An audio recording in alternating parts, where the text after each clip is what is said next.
Excellente journée. 9. Le mois d'Adar. Comme vous avez remarqué que tous les jours, les 3 minutes, on les fait pendant la Ketoret. Ce qu'on est en train de lire, c'est quelque chose qu'on le faisait tous les jours dans le Beth Amikdash, dans le temple. Et c'est, en français, vous m'avez dit, ça s'appelle au sens. C'est voilà, un mélange d'épices qui donnait une odeur agréable.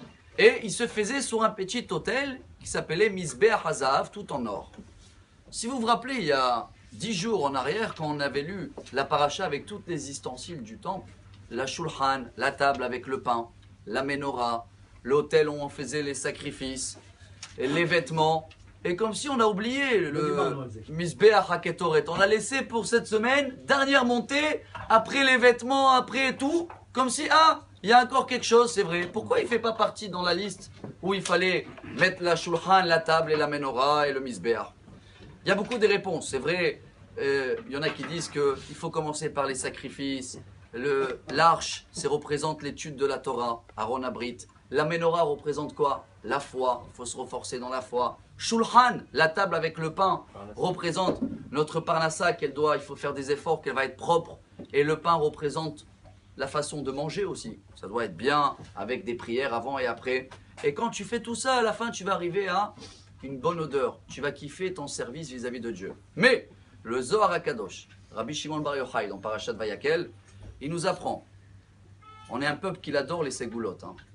Il marque en araméen, si on savait que chaque mot de la Ketoret, c'est comme une couronne qu'elle fait, 11 ségoulottes, c'est amené dans un livre, Ségoulat Israël. La richesse, et la bonne santé, et pour le mariage. Alors, chacun, il aurait lu mot à mot, comme si chaque mot, c'est une couronne devant Dieu. Et comme on adore les ségoulottes, il y en a beaucoup qui aiment Ségoula pour le mariage. Ils vont dans un tombe d'un tzaddik et ils vont tourner 7 fois. Et les autres, Ségoula de Parnassa, ils vont arracher des feuilles d'un arbre. Tout ça, c'est très beau. Ça marche. Mais vous savez quand? C'est ça le message. À la fin. Pas au début. Après que tu as fait des efforts dans ton étude de Torah. Après que ta menorah, ta foi, tu l'as éclairée.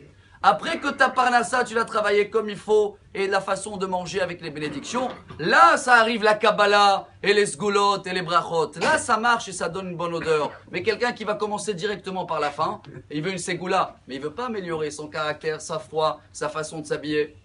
Alors, il peut tourner des fois 14 fois, au plus, et il attend toujours. Un grand message. Si on veut que les ségoulottes, ils marchent, ça marche.